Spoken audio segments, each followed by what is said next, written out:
Sapadavajacharya Sutras of the Sri Srimad Divine Grace A.C. Bhaktivedanta Swami Srila Prabhupada Ki Jai. ISKCON DVD Founder Acharya Srila Prabhupada Ki Jai. Grantharaj Srimad Bhagavatam Ki Jai. Gopemanandi Hari Hari Bo. Om Namo Bhagavate Vasudevaya.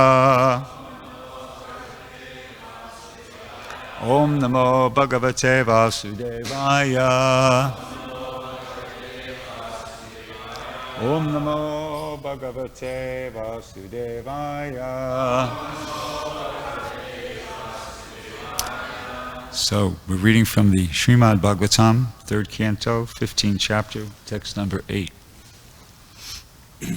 And this is what we're experiencing right now is very reminiscent about what we're going to hear about this morning, because the section of the Bhagavatam that we're hearing about, it's talking about how the demigods are inquiring from Lord Brahma, how come there's darkness all over? So I'm inquiring in the same way, how come there is darkness? Anyway, that is what we're going to be hearing about, so I guess we're just waiting for Shamarari to show up and put it on the board. So I guess I'll start in any event, and hopefully some people have electronic devices that they could follow on. Yasya vacha praja sarva. Yasya vacha praja sarva. Gavastant yeva yantrita. Gavastant yeva yantrita. Haranti balem ayatas. Haranti balam ayatas. Tasmai mukyayate namaha. Tasmai mukyayate namaha. Yasya vacha praja sarva. Gavastantyeva yantritaha. Haranti balam ayatas. Tasmai mukyayate namaha. Want to chant, Maharaj? We'll pass you the book. Okay. Okay. Anybody else like to chant? Yasya vacha praja sarva.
Anybody else have a electronic device that they can chant from? Mataji's? Yeah.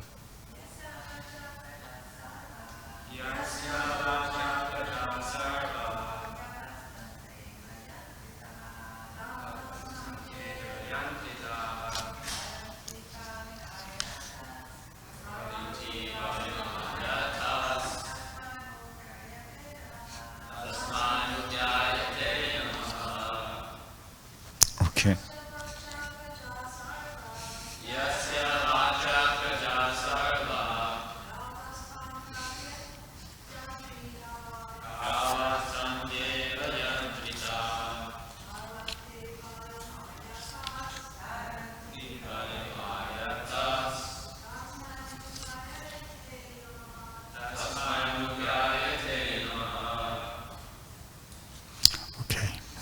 Yasya, of whom? Vacha, by the Vedic directions. Prajaha, living entities. Sarva, all. Gavaha, bulls. Tantya, by a rope. Eva, as. Yantritaha, are directed. Haranti, offer, take away. Balem, presentation, ingredients for worship. Ayataha, under control. Tasmai, unto him. Mukyaya, unto the chief person. Te, unto you. Namaha, respectful obeisances. Translation and purport by His Divine Grace, A.C. Bhaktivedanta Swami Srila Prabhupada. All living entities within the universe are conducted by the Vedic directions, as a bull is directed by the rope attached to his nose. No one can violate the rules laid down in the Vedic literatures. To the chief person who has contributed the Vedas, we offer our respect. So this is the demigods speaking, and they're addressing Lord Brahma. And that was in his Srila Prabhupada's purport. The Vedic literatures are the laws of the Supreme Personality of Godhead. One cannot violate one cannot violate the injunctions given by the Vedic literatures any more than one can violate the state laws. Any living creature who wants real benefit in life must act according to the direction of the Vedic literature. The conditioned souls who have come to this material world for material sense gratification are regulated by the injunctions of the Vedic literature.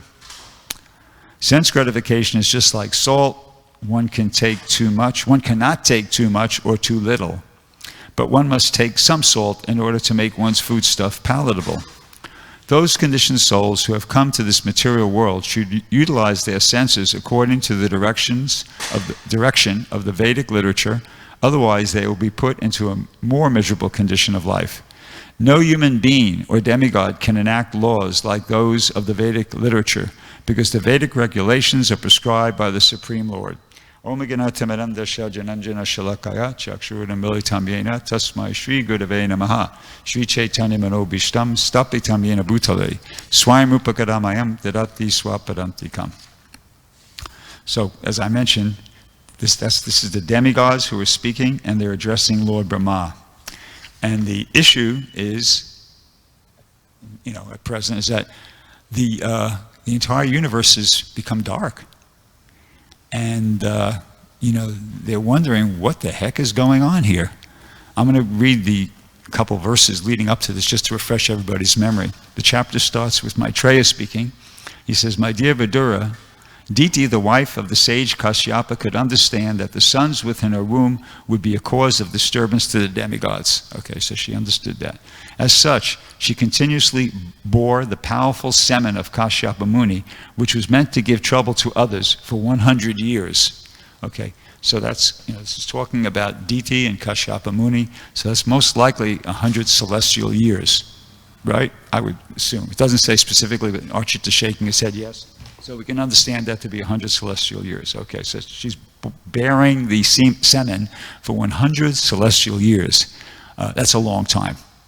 That's a long time. Does anybody know how the equivalent, 1 celestial year equals in Earth years? I can't remember. But anyway, it's a long time. What? Okay, 6 of our months is 1 of our days. So if there's any mathematician, Dr. Jimmy. It's like 360 days of our days for 1 of their day and nights. It's like 180 of our days for 1 day and 180 for like 1 of their nights. So then 360 times 100 is like 36,000. Okay. So that's like 36,000 years. Does the solstice of summer begin their day? Anyway, don't worry about it. We don't get off track here. But the point is, we're talking about a long time, okay? So reading on. It says here, by the force of the pregnancy of Diti, the light of the sun and moon was impaired in all the planets. Okay, that's an important sentence. Somehow or another, by the force of her pregnancy, there was some relationship between what happened, what her Diti and her husband Kashyapa Muni did, and it affected the external workings of the universe. So much so that the light of the sun and the moon were impaired in all the planets. And the demigods of various planets, being disturbed by that force, asked the creator of the universe, Brahma, what is this expansion of darkness in all directions? And what's going on here? What's happening? So it says, the fortunate demigod said, O great one, just see the darkness, which you know very well, and which is causing us anxieties. Because the influence of time cannot touch you, there is nothing unmanifest before you. O God of the demigods, sustainer of the universe, head jewel of all the demigods and other planets, you know the intentions of all living entities in both the spiritual and material worlds. O original source of strength and scientific knowledge, all obeisances unto you.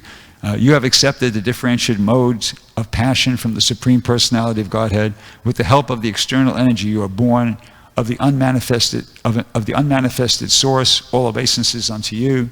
O Lord of all these planets, O Lord, all these planets exist within yourself, and all the living entities are generated from you. Therefore, you are the cause of the universe. And anyone who meditates upon you without deviation attains devotional service. And then there was yesterday's verse, today's verse. But then they sort of conclude by saying, the demigods pray, please look upon us mercifully, for we have fallen into this miserable condition because of the darkness. All our work has been suspended. In other words, they can't function. It's too dark. They can't do what they're supposed to do. Goes on to say, this is demigod speaking, as fuel overloads a fire, so the embryo created by the semen of Kashyapa in the womb of Diti has caused complete darkness throughout the universe. And then that was the last statement of the demigods, and then Maitreya is going to proceed to give us Lord Brahma's answer to their question. And it actually takes a while. Lord Brahma does answer the question, but you got to read till the end of this chapter and the end of the next chapter before you hear the answer. It's a very philosophical answer. Lord Brahma just doesn't give him a, knee-jerk, one-word kind of an answer. He really kind of explains the whole situation. So anyway, the first point I want to make is that the Bhagavatam is not, you really have to, when you read it, you got to read it and think about it. Otherwise, a lot of it's just going to go right over your head. If you read the Bhagavatam and every time you come across something doesn't make perfect sense, or you don't quite understand, and you just think, anyway, and you just keep going, that's called glossing over it, you miss it.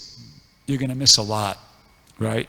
And now, what I'm saying, this is not my opinion, here in 1970, right here in Los Angeles, and probably in this very room, I imagine, maybe not, probably, Prabhupada gave a lecture when the Nectar Devotion came out. Prabhupada gave a lecture, and he said, okay, this is a paraphrase, now this new book, very important book has come out, Nectar Devotion, every devotee should have a copy, and he said you should read it once, twice, thrice, until you get threadbare understanding. That's verbatim. And then he went on to say, he said, as soon as you don't understand something, don't come running to me and saying, Prabhupada, what is this? What is this? He said, just continue, repeatedly, continue reading it. And then the meaning will emerge, you see, because it's devotional service. We heard, I think yesterday or the day before, Dave Rudder was making the point that these books are personalities. The book Bhagavat and the person Bhagavat. You see, they said they're identical. So if the book Bhagavat is identical with the person Bhagavat, identical means the same. So that means these books are personalities. And when you associate with them and pay a lot of attention to them, they reveal themselves to you. See? So the meaning is revealed when we, try to understand, when we read and think about. And important thing, another thing to do is discuss with the devotees. I don't know, maybe that's one of the reasons why things sometimes are a little bit, not obvious. So it gives the devotees an opportunity to discuss it amongst themselves. And that Krishna likes that. Krishna's pleased when the devotees discuss the philosophy among each other. There's that verse from the 10th chapter of the text 9, 10th chapter. Machchita madgata pranas, bodayantas parasparam, katayantas chamam nicham tushanti cha ramanti cha. Krishna says that the thoughts of my pure devotees dwell in me, their lives are surrendered to me, they derive great satisfaction and bliss, enlightening one another when they're conversing about me. So devotees, when they don't understand, or when they understand, whatever, they get together and they, hey, what did you make of this? How do you understand this? And you'd be surprised. Sometimes something you don't understand, somebody else understands. Sometimes something you understand, somebody else doesn't understand. And you really do benefit by discussing, among each other. So that's a point. So we have to read the Bhagavatam like that, and then things become revealed to us. I know myself, I always take great pleasure in listening to the classes of Devamarita Swami, to be honest with you, because he really reads the Bhagavatam. And, I asked him about it last time he was here, and I said, Maharaj, because I was very enlivened by the classes he gave. I felt like I was getting insight more than what I got from reading it myself, from hearing him speak about the same things, the same pastimes. So I asked him at the end of the class, Maharaj, where do you get some of it? And he's been doing this for years. It's not like this is his last visit. I've consistently experienced that in hearing his classes on any part of the Bhagavatam. So I asked him, some of the things you say, where do you get those from, like the commentaries from the previous acharyas? Or he said, no, I just read what's in front of me and I think about it. You see, so he reads and he thinks about it, and Krishna is revealing stuff to him, and when you hear it, you feel like, whoa, I never thought of that before, but that really helps, it helps you appreciate what's being said, and it helps you understand what's being said. So that's good. And at one point we have to understand is that the Bhagavatam has to cover a lot of ground. It's not a history book. It's taking things from history, the most important instances or episodes from history, and it's putting them in. Its purpose is to help people develop their love for God, right? So it's picking different instances from Purana means the history is old. So it's picking different instances from history and assembling them, not necessarily in chronological order, but in the order that's required to help, move the reader, help the reader progress from a lower stage to a higher stage of God realization. So that's what the purpose of the Bhagavatam is. So therefore, sometimes, it's kind of, it might, like if you're on a boat and it's kind of tipping and you feel like, whoa, Bhagavatam keeps you off balance, is the point I'm trying to, just like when you're on a boat and it's kind of rocking or tipping, you're off balance. So because we're used to getting something very chronological, very systematic, but the Bhagavatam, it is doing that, but it's got a different objective. So sometimes it throws us Westerners, who are off balance, who are used to, getting history, chronologically or philosophy very, very, spelled out very simply in front of us. But Bhagavatam doesn't do that. So you've got to be prepared for that. And you have to be patient, and you have to be, persevering in your attempts to understand it. Repeated reading, as Prabhupada said, that was Prabhupada's thing. You read it repeatedly, and the meaning will emerge. Things will be revealed to you. Okay, so we're going to apply that to today's, verses and purport. So, as I mentioned, what's happening here is that, Kasyapa Muni and Diti, they engaged in procreation at the wrong time, against the regulative principle. There was no Garbhadan Samskar. To make matters worse, she couldn't even be put off. She had to do it right at the time when Lord Shiva and all his associates dusk, which is really inauspicious time for that. So she couldn't even be persuaded to just kind of be a little bit patient. And as a result, it was a very sinful activity. And Lord Shiva became offended, and this is really bad result has occurred. And so much so that, as it's stated, it's creating such a big deviation that it's creating the darkness It says the force of the pregnancy of Diti, due to that, the light of the sun and the moon were impaired in all the planets and the demigods of various planets. So that's a big deal. And it was going on. As I said, she bore that semen for 100 celestial years. So we got to think about that for a second.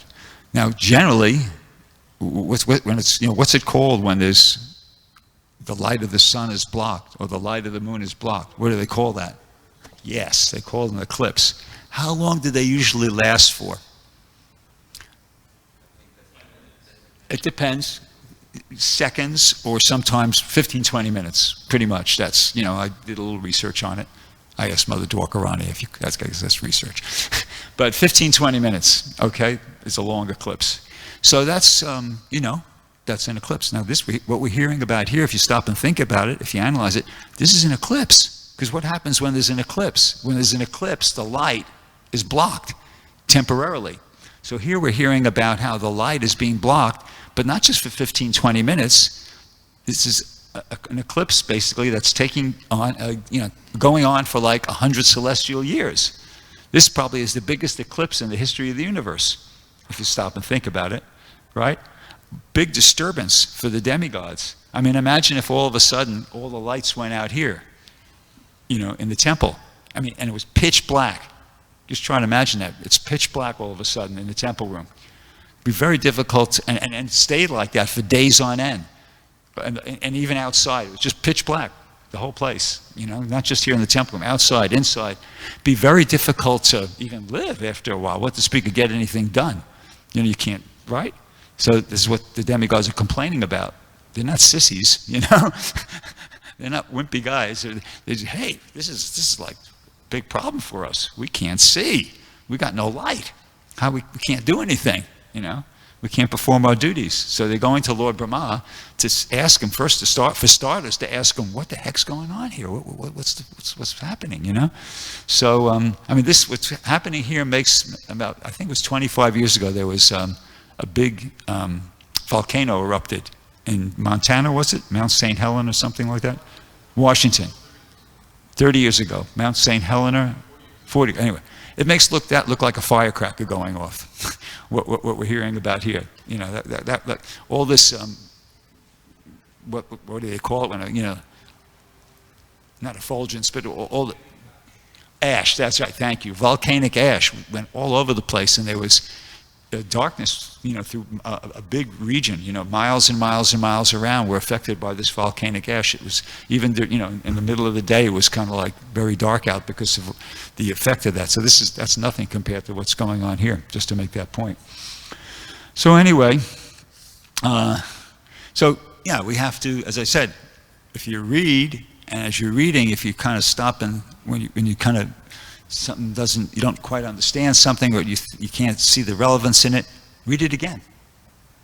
And if you don't understand the second time, read it again and think about it. And then if you still don't understand, ask a devotee.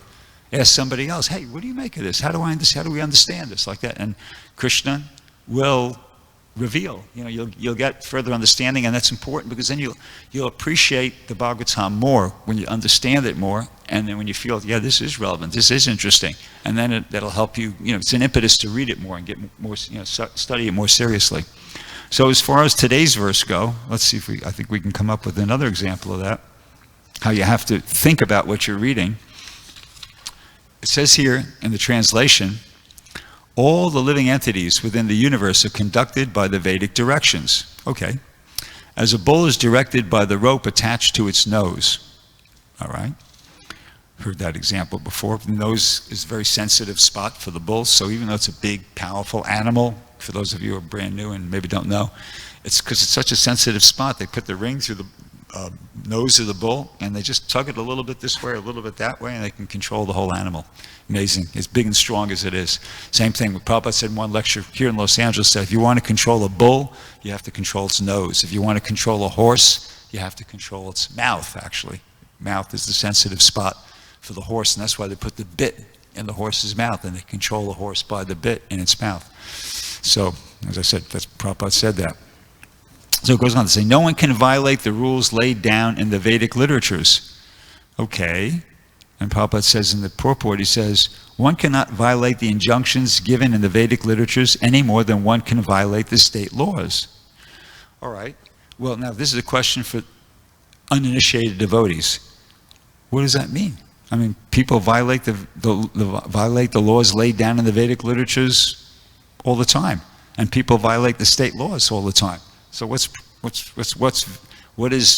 are the demigods talking about, and what does Prabhupada mean in the purport? What does that mean? It's just saying you can't violate the rules laid down in the Vedic literatures, and you can't violate any more than you can violate the laws of the state.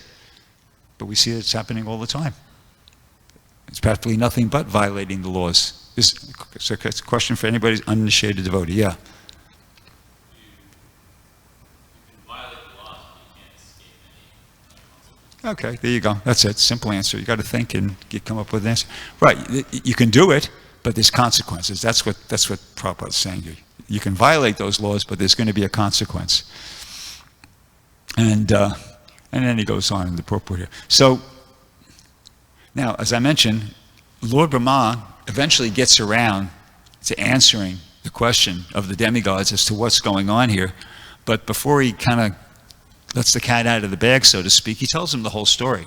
He tells him the whole story about, the background. He gives him the background, how, this is actually, and he tells the story before he kind of gives the purport, and which I won't do because it's gonna be coming up in days and upcoming days and weeks and like that.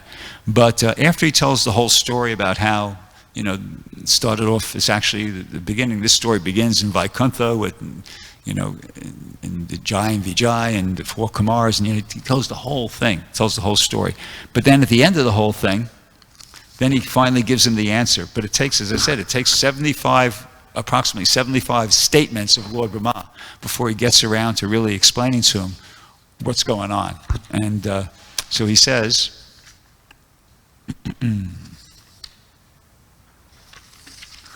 I'd get it for you.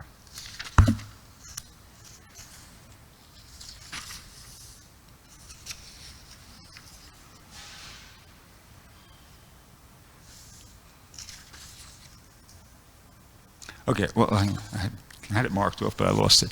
But basically, he tells him it's an arrangement. Basically, because they were asking him, what's going on?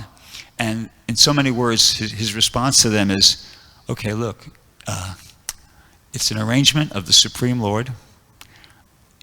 You're not going to be able to really understand exactly what's going on. I can't really understand exactly what's going on. What to speak of doing anything about it? That's out of the question. So basically, this is the final advice he gives them, and which is good advice. He says, Brahma showed the demigods that the situation created by the darkness for which they were disturbed was the desire of the Supreme Lord. He wanted to show that even though these 2 attendants were coming in the forms of demons, they were very powerful, greater than the demigods who could not control them. No one can surpass the acts of the Supreme Lord. The demigods were also advised not to try to counteract the incident. That's significant too. So Lord Brahma told them, you're not going to understand it. You can't do anything about it. Don't try to, And he's going to go on to give them good advice. He says, the demigods were also, I read that. Because it was ordered by the Supreme Lord. Similarly, anyone who is ordered by the Lord to perform some action in this material world, especially preaching his glories, cannot be counteracted by anyone. The will of the Lord is executed under all circumstances. So that's a good thing to know. The will of the Lord is executed under all circumstances. See? So just like the demigods should understand, you can't do anything about this. This is the arrangement of Krishna, so just chill out and continue doing your service and be Krishna conscious. We could take it in a positive way that, if we have the instruction, to preach, and according to this, as Prabhupada is saying here, especially those, the Lord, anyone who is ordered by the Lord to perform some action in this material world, especially preaching his glories, cannot be counteracted by anyone. So that's a good thing for all preachers to know, that be confident when you go out there, Krishna's got your back, so to speak. And devotees experience that almost on a regular daily basis. We have confrontations with authorities and different people, and you just depend on Krishna, and somehow or another things work out. And it happens a lot of the time. So anyway, can't be counteracted by anyone. The will of the Lord is executed by under all circumstances. Then Lord Brahma goes and to give them the real lesson that they need to learn from this whole pastime, which is this. He says, my dear sons, the Lord is the controller of the three modes of material nature and is responsible for the creation, preservation, and dissolution of the universe. His wonderful creative power, Yoga Maya, cannot be easily understood, even by the masters of yoga. The most ancient person, the personality of Godhead, will alone come to our rescue. What purpose can we serve on his behalf by deliberating on the subject? In other words, he's basically telling him, don't worry too much, just do your service and be patient, and Krishna's going to come and sort the whole thing out. And then in the purport, Prabhupada says, I'm going to read the purport. When something is arranged by the Supreme Personality of Godhead, one should not be disturbed by it, even if it appears to be a reverse according to one's calculations. So this is a super important lesson here that we're hearing. Okay? Yeah. One should not be disturbed by it, even if it appears to be a reverse according to one's calculations. For example, sometimes we see that a powerful preacher is killed, or sometimes he is put into difficulty, just as Haridas Thakur was. He was a great devotee who came into this material world to execute the will of the Lord by preaching the Lord's glories. But Haridas Thakur was punished at the hands of the Qazi by being beaten in 22 marketplaces. Similarly, Lord Jesus Christ was crucified, and Prahlad Maharaj was put through so many tribulations. The Pandavas, who were direct friends of Krishna, lost their kingdom, their wife. Their wife was insulted, and they had to go many severe tribulations. Seeing all these reverses affect devotees, one should not be disturbed. I mean, yeah, because that needs to be said, because the normal reaction would be to be disturbed. To be disturbed and be disturbed even hearing about it, it would make you feel doubtful. What's the use? What's the point of being a devotee of Krishna? Even you're a very dear, intimate devotee of Krishna, and still you have all these problems. Haridas Thakur being beaten in 22 marketplaces. Prahlad Maharaj tortured, Jesus Christ crucified. What Prabhupada explains? He says one should not be disturbed. One should simply understand that in these matters there must be some plan of the Supreme Personality of Godhead. So that's we have to cultivate that understanding and that faith that behind all this, these disturbances, these reverses, there's some plan by the Supreme Personality of Godhead. Goes on. The Bhagavatam's conclusion is that a devotee is never disturbed by such reverses. He accepts even reverse conditions as the grace of the Lord. One who continues to serve the Lord, even in reverse conditions, is assured that he will go back to Godhead, back to the Vaikuntha planets. Does anybody know that verse from the 10th canto of the Srimad Bhagavatam? Very famous verse. We'll get one. And any uninitiated devotee know it and can recite it? Bhakta Jimmy, don't know that one? Okay, David Rada, go ahead. What is it?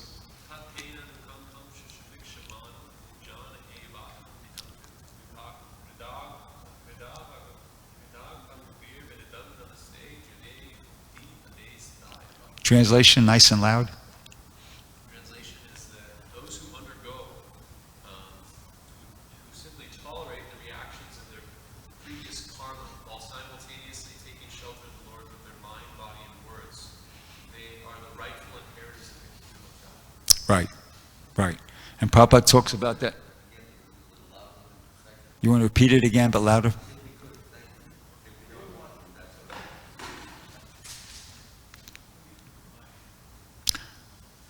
Prabhupada says in the Nectar Devotion, this should be like, I can't remember the exact word he uses, but like the motto or the guiding principle. Yeah, Prabhupada refers to that verse and says it should be the guiding principle of every devotee.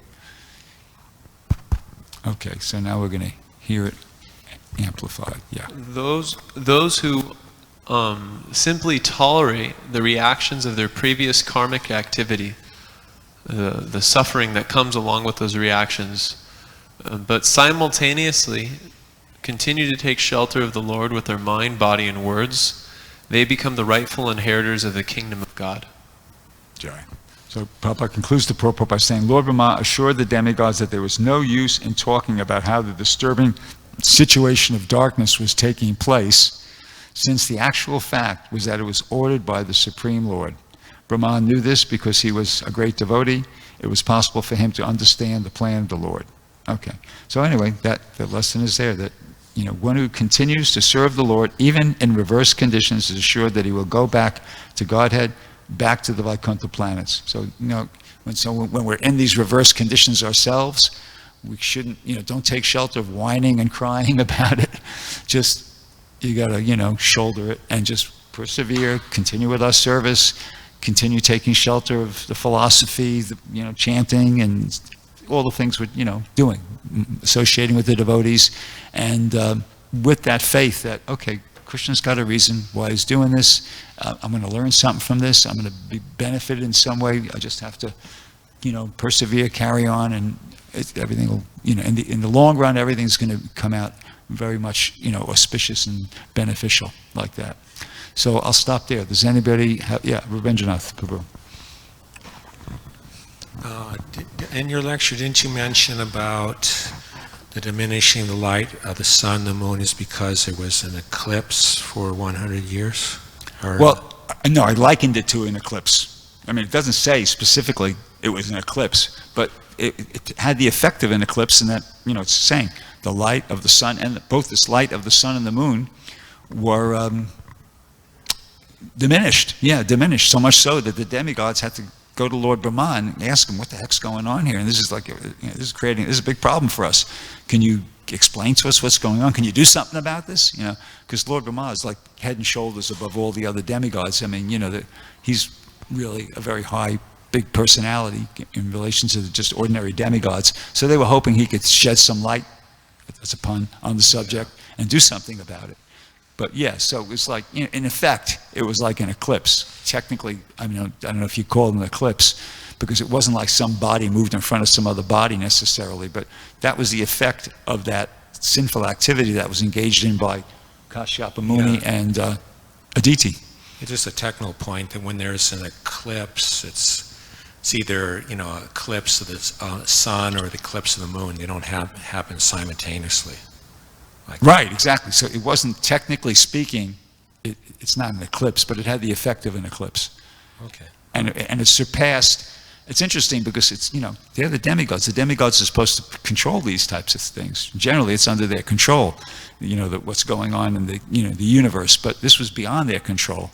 And so they, went to Lord Brahma to kind of get some help and everything like that. It's just like, I thought of an example, I don't know if it's a really good one. Do you remember, it was about 3 years ago, they had that thing happen with, what's his name, George Floyd. And he, the policeman kind of overstepped his authority there, and he, kind of physically manhandled him and unfortunately as a result, he killed him, because he had his knee down on his neck and he couldn't breathe for 9.5 minutes, and finally the man died. So, he's a policeman. Policemen are meant to enforce the laws. Policemen don't create the laws, but they do enforce them. But what happened was, because it was such a transgression on the part of the policeman, that it resulted in riots all over the world. Actually, I can't remember. I looked it up yesterday, but I can't remember the figures now. But major cities throughout the entire world, were having riots for a day or two or three, and the police just had to stand by and just let it all happen. So Kashyapa Muni and Diti are very, they're highly placed personalities within the universe. So their transgression was so great that the reaction surpassed what the demigods could do something about. It actually went just like the police. When after that thing happened, the police were helpless to do anything about it. They just had to, the federal government could have come in, and the president of the United States could have called them armed forces or something like that. But no, they just let it play out.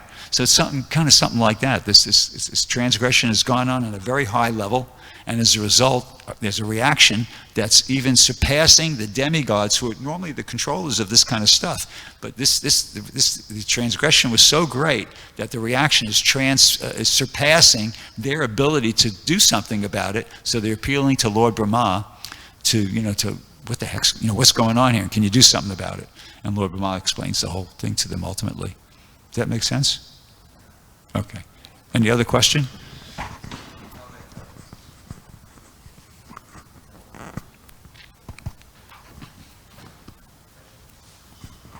just one point, and that's certainly what I and others have gained from this particular story, and that is when you see inauspicious things happening in the world, whether it's drought, whether it's snowstorm, lightning, thunder, earthquakes, all these things, as unfortunately, happen because we have done something to deserve it, generally to merit it, unless Krishna just has a plan that he wants to show us what those things feel like so that we know what the other side feels like. In other words, if we have things going well, there's sunshine and cool breezes and joyful experience, if that's happening day after day after day, one begins to forget the possibilities of the inauspicious activities that can come if we disobey the rules, the regulations, and the orders of God. So when we see these things, generally the people in general say, I guess that's the way things go. No, they don't just go. We make them go that way as a result of our actions. And our actions and inactions, by not recognizing that if God has a plan or God has a rule, God has a regulation, it should not be taken lightly, and one should not just easily excuse oneself if he commits an offense like that. So instead of excusing, one should do some kind of penance or some kind of austerity to overcome it so that these things will not happen. Thank you. Nice point. Okay, we'll end there. If anybody has any questions, please come up after, because it's already 8:30. Thank you. Grantraj Srimad Bhagavatam Ki Jai. Srila Prabhupada Ki Jai.